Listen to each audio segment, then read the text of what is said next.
This is Dr. Kori Propst at The Diet Doc, and thank you.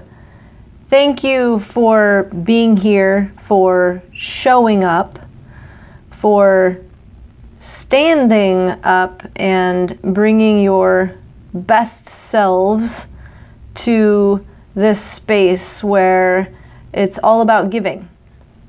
I am honored to be able to present with you and for you.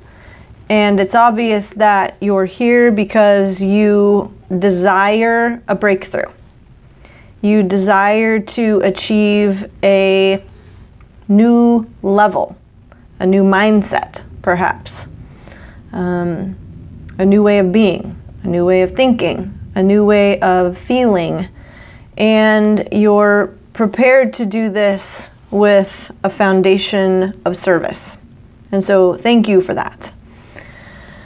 What I would like to talk to you about today is how to break through to your best body.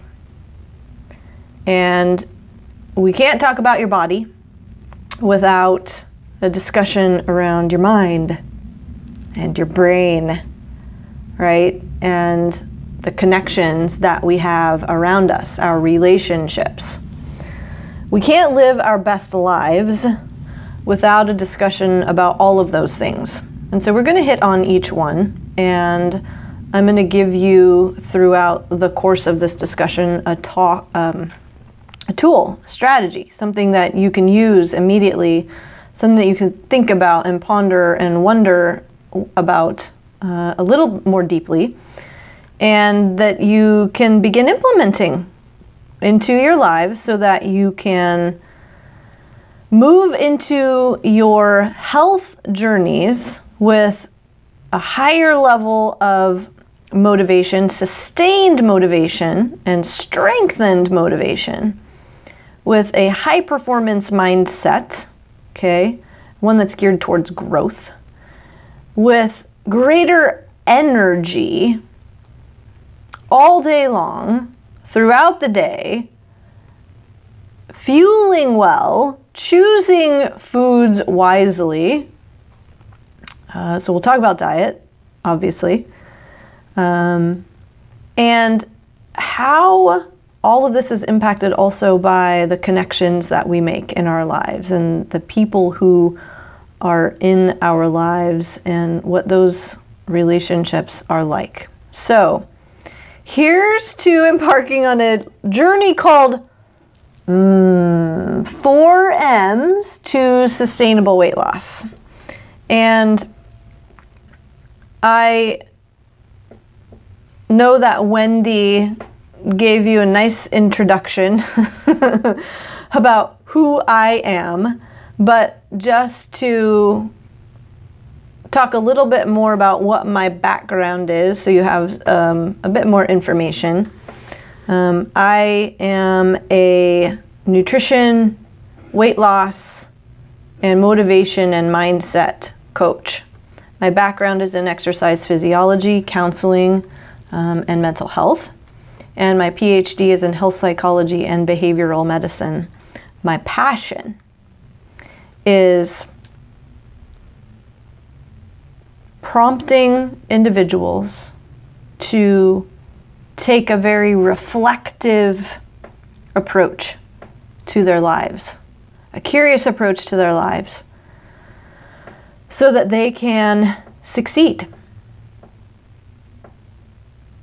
and achieve their dreams, their goals, their ambitions, their aspirations. So many of us go through life and, we get to certain spaces, certain places in time, and we wonder, where did the time go? What am I going to do now? Why did I spend my time doing that? And we end up with a lot of regrets. So I'm going to encourage you right now to begin looking at what is truly important to you. And if you do aspire to achieve what is most important to you, then health, nutrition, exercise, energy needs to be at the foundation of that goal. So let's get started, shall we? 4 M's. Here they are, and then we're going to go into each one specifically.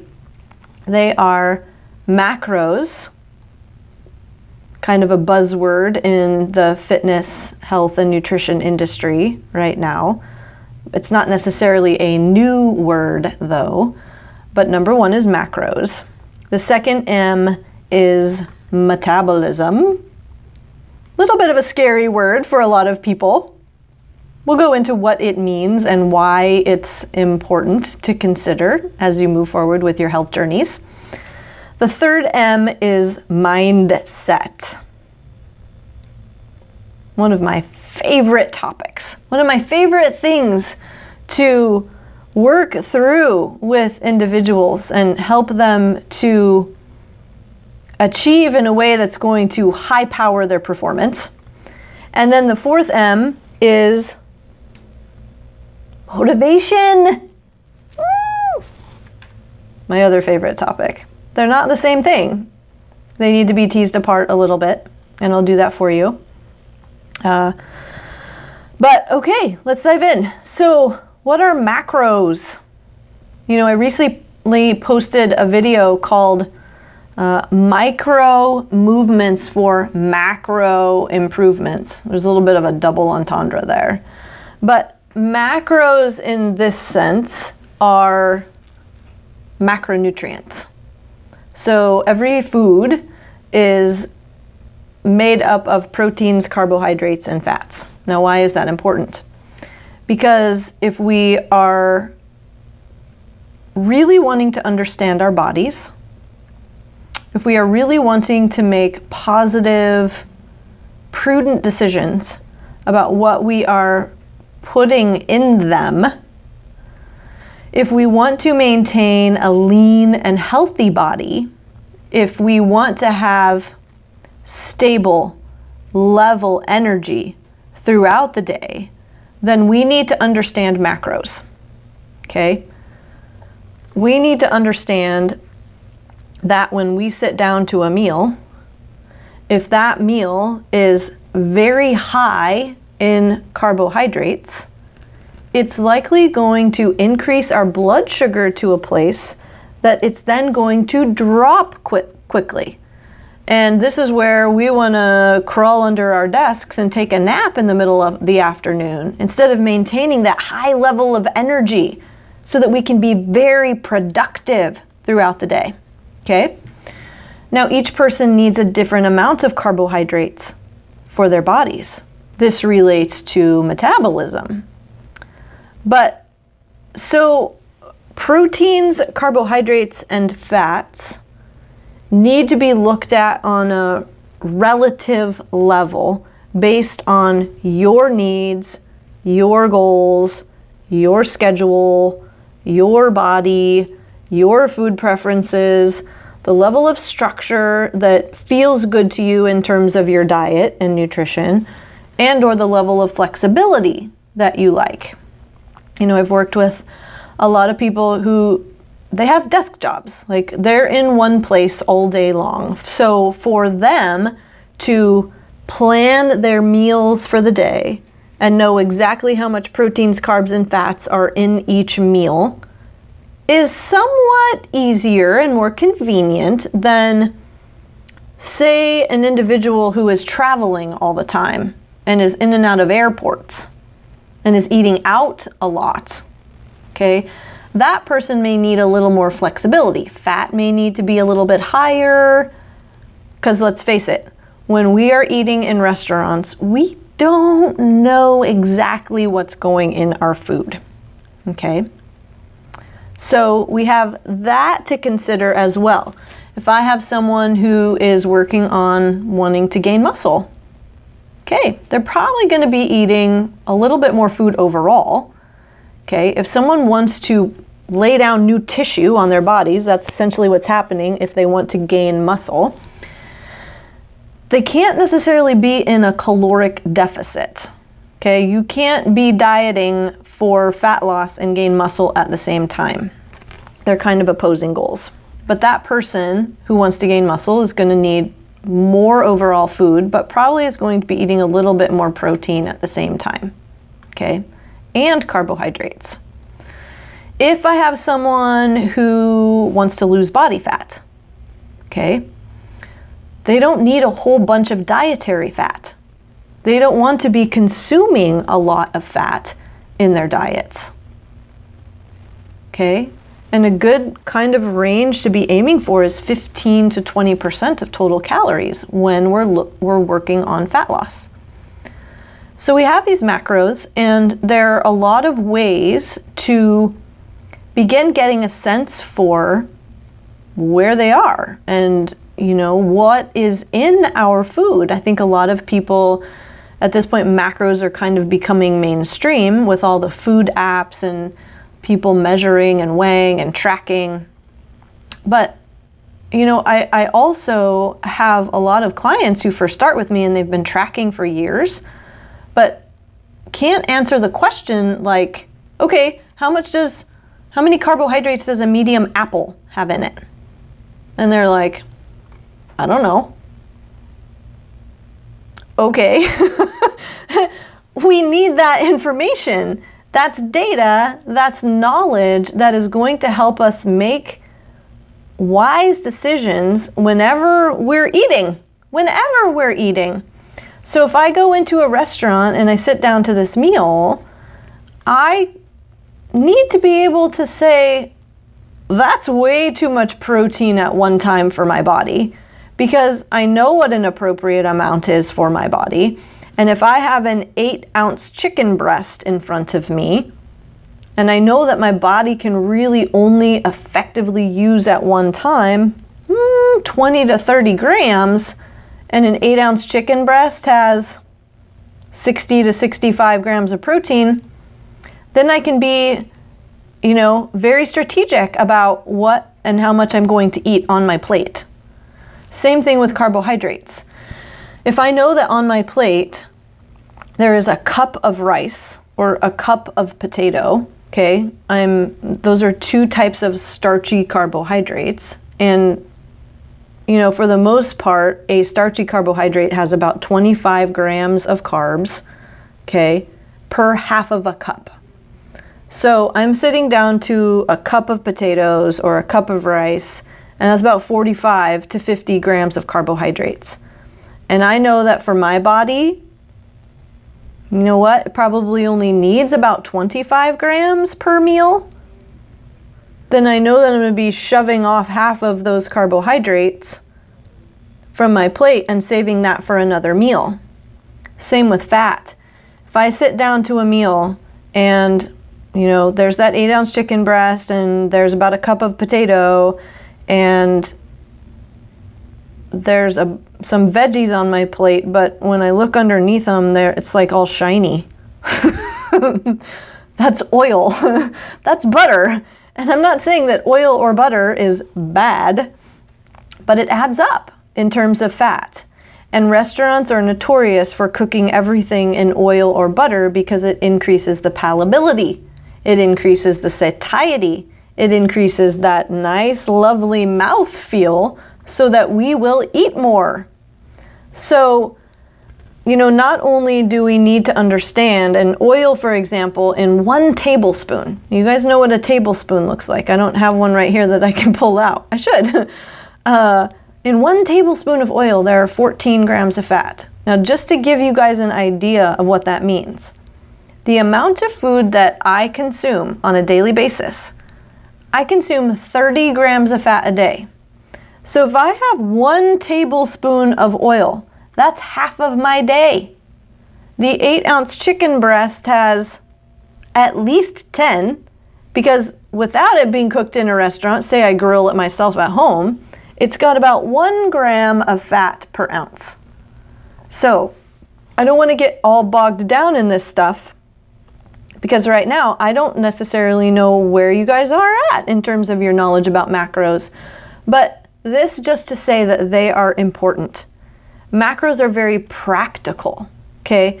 They give us the ability to understand whether what we're eating is going to move us closer to our goals or further from our goals. Move us closer to a high-powered energy all day long or further away from that high-powered energy and motivation and vitality all day long. So there's the macro component. And let me just say that I have all of my clients track their macros, okay? So they're weighing their food. They are measuring their food. They are looking up their food to find out, you know what? If I have this, how much carbohydrate does it have in it? How much fat? How much protein? And it's eye-opening. A lot of the people that I work with, once they start writing things down and measuring them and doing some self-monitoring, which, by the way, is one behavior that differentiates the people who are successful. Self-monitoring. Once I have them start doing that, it's like, whew, mind blown. Oh my gosh, Kori, I had no idea that what I was eating had that in it. No idea. Knowledge is power, guys, if you apply it correctly. Okay, let's move on to the second M. The second M is metabolism. Another big word, okay? We want high metabolisms. And you guys have probably heard too, this floats around quite a bit, maybe not so much anymore over the last couple months. My metabolism is broken. It's damaged. Well, metabolism can't really be broken. It can be suppressed from bad diets, from doing something like super low carb for a super long period of time. Carbohydrates keep our metabolisms revved up, keeps our metabolisms healthy. A lot of you sitting in the audience have probably dieted repeatedly. And you've lost weight, and then you've gained weight, right?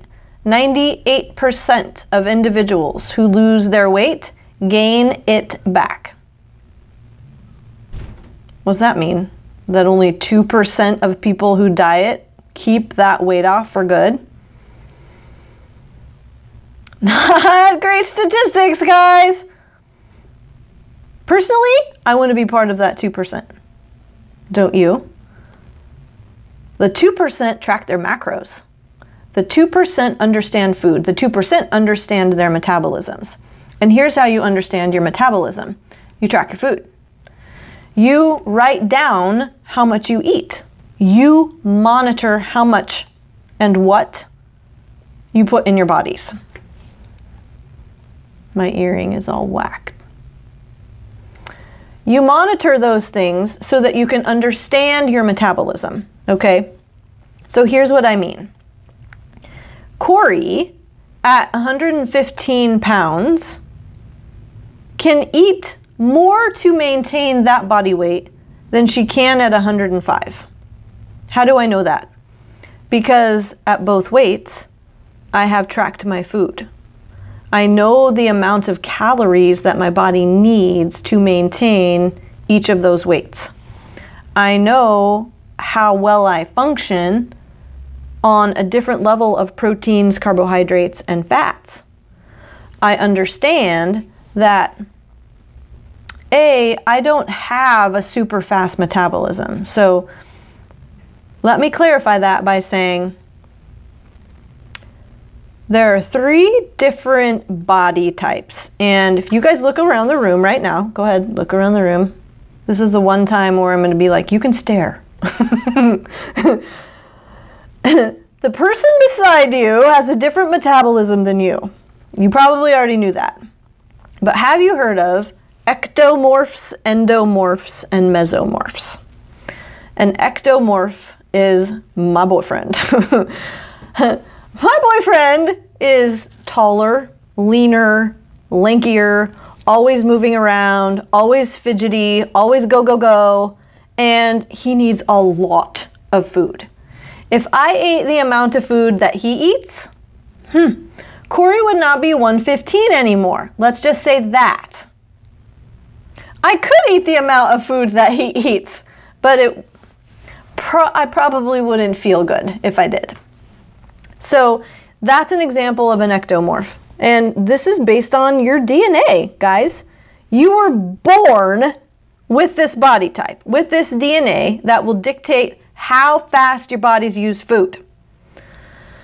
Then there's the mesomorph, okay? The mesomorph is in between the ecto and the endo, right here. Now, I'm kind of in between those last two. So the mesomorph is more athletic, okay? They will lose weight or gain weight relatively easily if they're consistent, okay? The mesomorph also, generally speaking, has a bit more muscle on their frames, okay? They're not wiry like an ectomorph is. They don't move around as much. They carry more muscle. They may not need as much protein, just because they don't lose weight as quickly. And sometimes if you're eating too much protein, that can get in the way and create a barrier to losing weight effectively. Okay, then we have the endomorphs. Okay, I don't like to categorize people, guys, but it's kind of fun to see kind of where you fit in along the continuum. The endomorphs a little bit rounder, lose weight a bit more slowly, they're a little bit more slower moving. My dad is a total endomorph. He doesn't get hungry. He can eat one meal during the day, and he doesn't lose weight doing that. And he's just like, do-de-do. You guys know those people, okay? The ectos, the mesos, the endos. That will dictate how quickly and efficiently your body uses calories. And how do we know where we fit in? By tracking our macros, okay? Now, I know that the people sitting in this audience are, generally speaking, pretty high performers. You guys are achievers. You care about things. You care about the planet, probably. You care about yourself. You care about your family. You have big goals, big things that you're looking to achieve. High performers track things. High performers monitor, okay? I track my food. I do, every day. I'm writing down my macros. I know where I'm at that way, right? I could probably sit down, I'd go to dinner with any one of you guys, and we could sit down to a meal, and I could tell you how much protein, how much carb, and how much fat is in your dinner. Invite me out to dinner, I'll show you. I track my budget. Very important. I'd like to retire with a good chunk of change in the bank. And if you guys are looking to do that, Wendy is the person to talk to. I track my mileage. I want to know how many miles per gallon my car's getting. I want to make sure it's running as effectively as possible. Okay? I track certain daily disciplines to ensure that I am producing, that I am getting done what I need to on a daily basis to move forward every single day towards my dreams. I track that stuff. So when I hear people say, oh my gosh, Kori, tracking is so awful. I hate it. You know what? Mindset shift right here, right now. Because this is about learning. This is about your body. This is about growth. This is about knowledge. This is about getting to your goal. And who said that goal achievement was ever going to be easy? Was ever going to be convenient? You guys are sitting in this audience are high-powered achievers. Expect difficulty. Expect the struggle. Embrace that, because when you're in the muck, I have a video that I called it the place of suckage. When you are there, that means you are being forced to stretch. You've got to start asking questions. You've got to say, man, I don't know this. Maybe I should ask someone. Maybe I should Google it. It puts you in problem-solving mode, as long as you don't go into stress mode, okay? And this is where mindset becomes very important, okay? The third M that we have here. The manner in which you think and the thoughts that you think are going to dictate the energy that you have to move forward with your goal. If you are thinking negatively, if you're thinking catastrophically, if you're making assumptions, okay, I'm listing distortions in thinking here. If you are not thinking in a realistic way, if you're not thinking, okay, right here, right now, how can my best self show up when you start to feel a little overwhelmed? You're not in the right mindset to get to that next level. What I'm talking about, and if you guys have not read this book, it's one of the best ones on the planet and I highly recommend it. It's called Mindset. And it's by Carol Dweck. Okay, she's a professor at Stanford. But she discusses the growth and the fixed mindset. The growth mindset being oriented towards learning. Okay? The individuals with a growth mindset have a lay theory that is really focused on incrementalism. I may have just made that word up, okay? But it's called an incremental lay theory. And so what these people believe is that they don't have to know something before they go try it or get involved in it. It's the trying and the involvement that is necessary in order to grow and learn. That's so true. One of my favorite performance coaches says that, you know, we can't set goals or take steps forward based on our current capabilities. Why? Well, if that were the case, then we never would really evolve, okay? We have to set goals that are slightly above our current capabilities. We need a challenge. Otherwise, we would get bored. If every goal were on the same level as the previous one, okay, what would the impetus be to continue? We're always, as human beings, striving for more freedom, all right? For a greater level of authenticity, to be just a little bit better. And yet, for some reason, so many of us sink into a sense of despair, dismay, dread when it gets hard, okay? Well, I'm here to tell you that we have to expect hard. We have to love hard. We have to wrap our arms around hard and say, I love you hard. Let's go. Let's go. Let's take a little trip. Let's take a little trip together because I'm going to show you just how fun this can be. Hard is your opportunity to dig in. Hard is your opportunity to say, hey, struggle, I got this. And if I don't got it, then I'm going to figure it out. Okay? And that's confidence. Part of mindset is having the confidence to say, you know what, I may not be able to figure this out right now, but I will. But I can. Okay? I believe in my ability to. That's confidence. And guys, just so you know, confidence, we don't just have it. I have a lot of clients who say, but I don't have the confidence to do that. One of a person that I'm working with actually just yesterday emailed me and I asked her, you know, if you reflected upon what you want to do before you die that you haven't done, what would you say? And she emailed me back and she was like, oh, I've never thought about that before.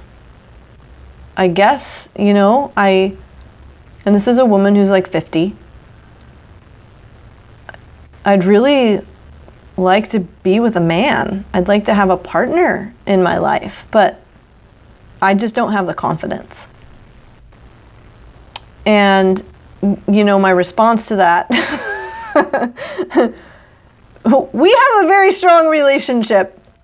I was kind of hard on her, but I'm like, yeah, you know, I think that you should avoid considering dating. You should avoid considering getting out there, knowing that the possibility of having a really passionate, intimate, happy relationship could be there for you. You should avoid that because there's no confidence. And she had mentioned too, she risks embarrassment. And I was like, yeah, you know, it's difficult to understand why the online dating industry is so successful. If every single person who is online dating right now didn't have the confidence because they were embarrassed, that industry would go up in flames, right? I'm a product. My relationship is a product of the online dating industry. And I can say, wasn't super comfortable at first, but I didn't care. I wanted so badly to have that partnership in my life. I had a very, very strong sense of what I needed, what I wanted, what my values were, what was going to be imperative to have, you know, in terms of qualities in a partner.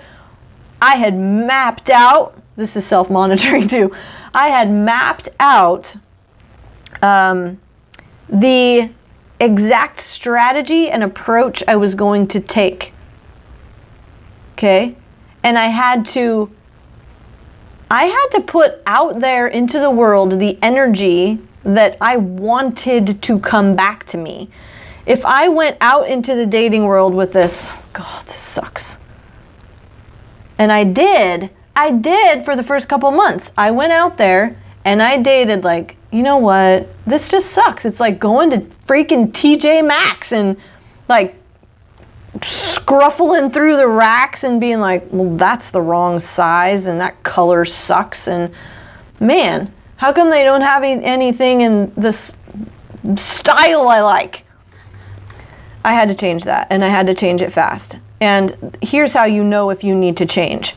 If the energy and the feeling that you have is like, bruh, if it's heavy and nasty, and you always hear yourself complaining and whining and crying and bitching and moaning. Pardon my language! But no, I'm serious. That's one of the best signals. Listen to yourselves, and that is your cue that you need to practice a new mindset, okay? Now, here's number 4. Motivation. What do I hear all the time? Kori, I don't have any motivation. It's gone. I've lost my mojo. And here is what I do when I notice and recognize that it's going like this. I go, whoa! Okay, I gotta move. I gotta breathe. Because here's the deal, guys. We alone have the power to shift that right now. Okay? Motivation is not this ethereal, woo-woo, it's here sometimes, it's not there most of the time thing. Okay? Yeah, it's conceptual, but motivation is an energy. As a definition, motivation is the energy, the vitality, the aliveness that we feel to go through our lives with a sense of engagement. Okay? Now, of course, there are certain things within us, and there are certain things within the environment that are going to impact, have the potential to impact our level of motivation. And I could give a whole long talk on that. That would be a really fun one, but we don't have time. So, what I think is most important to recognize is that 3 basic psychological needs that influence our motivation and the level of energy that we feel to pursue what we want to in our lives. And they are autonomy, okay? And that's just it's a sense of volition. It's a sense of choice. Like, this goal is mine. I chose this goal. No one else is telling me that I need to move forward with this. You know, and if you guys feel like you're just trudging through quicksand with some of the things that you're pursuing, it's time to ask yourselves a tough question. Is this really important to me? I think it is. Why? What is it about this goal that, wait, am I passionate about this goal? Of course we have some things that we just need to do, you know, and each one of the goals, if the outcome is something we're really passionate about, has things that we probably don't have a lot of fun doing, but we know that they need to be done in order to help move us forward faster, effectively, and efficiently, right? So the second basic psychological need, there was autonomy first. There's that sense of choice. This goal is mine. I own this. No one's forcing me or putting demands on me or coercing me into it. And believe me, I think if we all can kind of take a step back and look at what we've accomplished over the course of our lives, and or, you know, what we're working towards currently perhaps, we may find that we've picked up goals because of something someone else said we should do. You know, I look back over the course of my life and a lot of my clients actually, and they have picked up goals that have been their parents. You know, an aspiration that one of their caregivers wanted, and they chose a career based on that, and they get to a certain spot and they look back and they're like, I'm not passionate about this. So it's a valid question.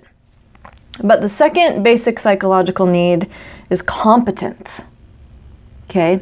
And this is a felt sense of effectiveness in navigating and managing and influencing your circumstances. All right?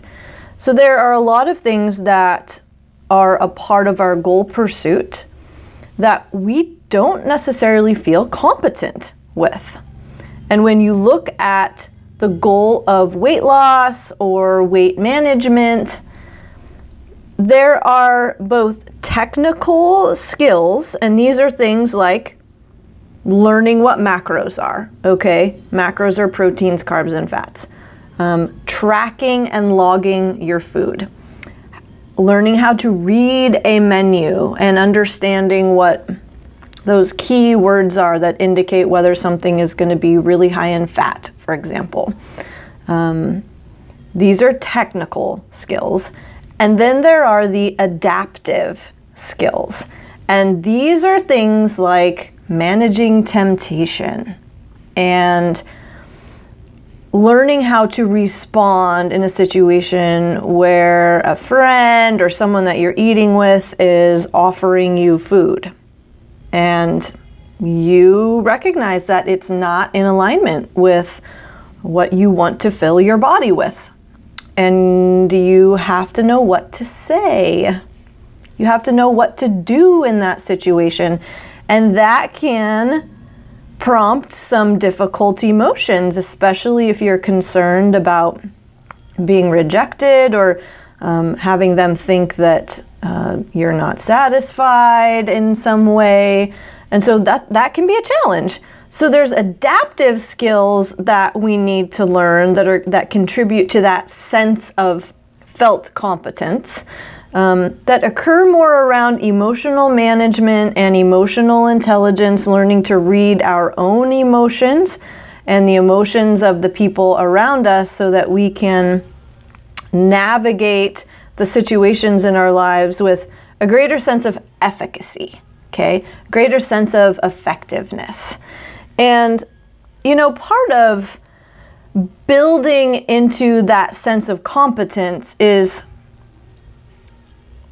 having opportunities to develop our confidence. And in the research, there's a confidence competence loop. So how that works is, and you know, confidence is really just a belief in our ability to figure things out, okay? So if I believe that I go into a situation and I don't really know what to do, don't really know how to respond or act, but I believe that I'll figure it out, that I can, if I ask questions and I slow down and I pause and plan. If I have that belief and then I engage in a behavior that maybe involves, you know, talking to the waiter. Maybe I don't know what is in the meal. And so I need some way to find out, right? So what's the best way to find out? Well, ask the question, can you tell me what comes on that? And he's forthcoming with that information. Now I've gotten reinforcement that in a situation where I was initially uncertain, I can ask a question and find out.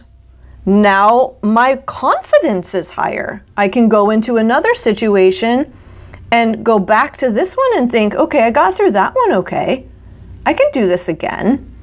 And so not only are we building up our confidence, but now we're more competent in that actual situation. Now I have a new skill, okay? And so now that I'm more competent, I'm going to go into another situation and challenge myself because I'm more confident.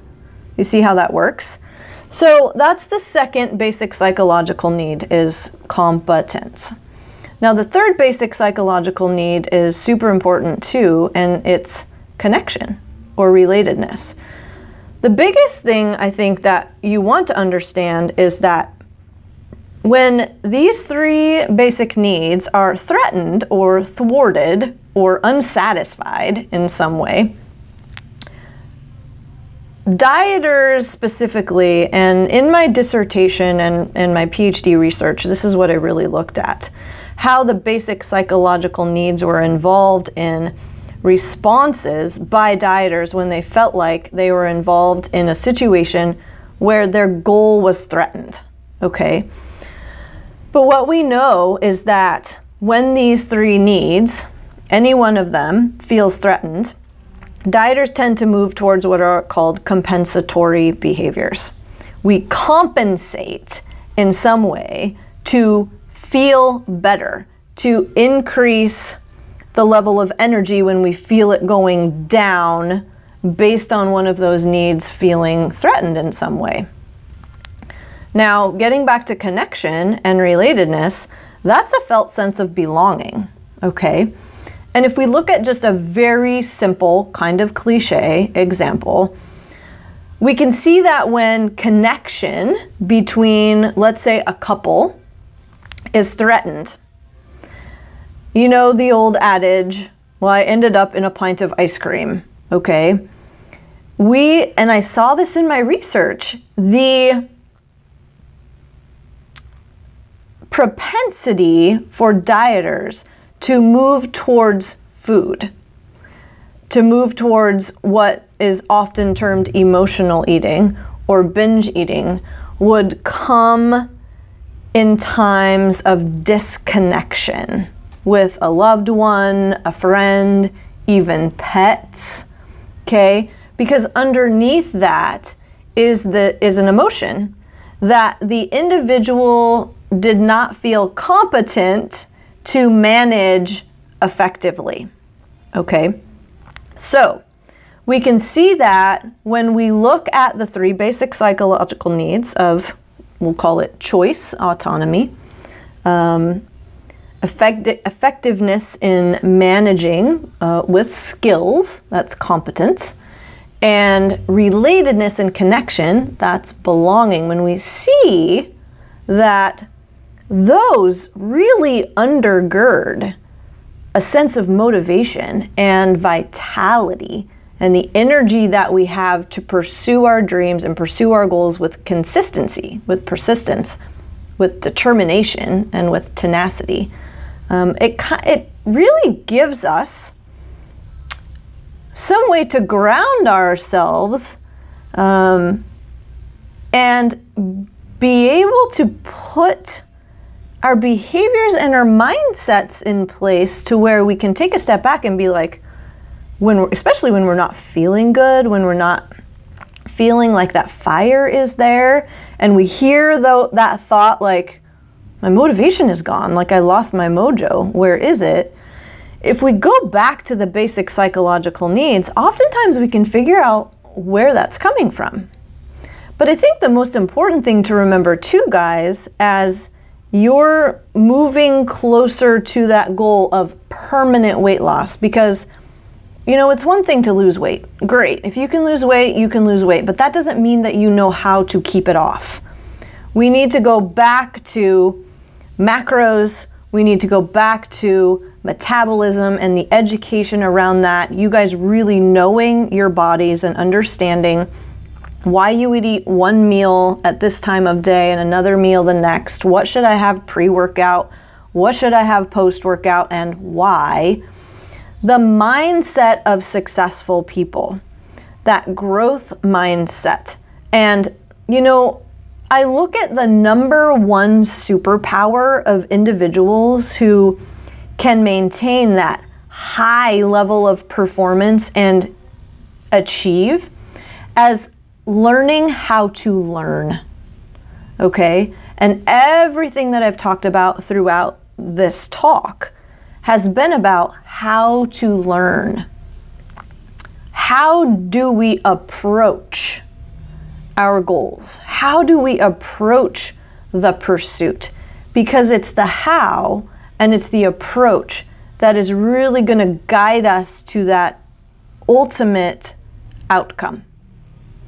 So I want to thank you again for being here today and diving in with us and really beginning to take a deeper look at the components that make us who we are and that make us tick and that are going to get us to our goals, not just with determination, but with joy and a sense of aliveness.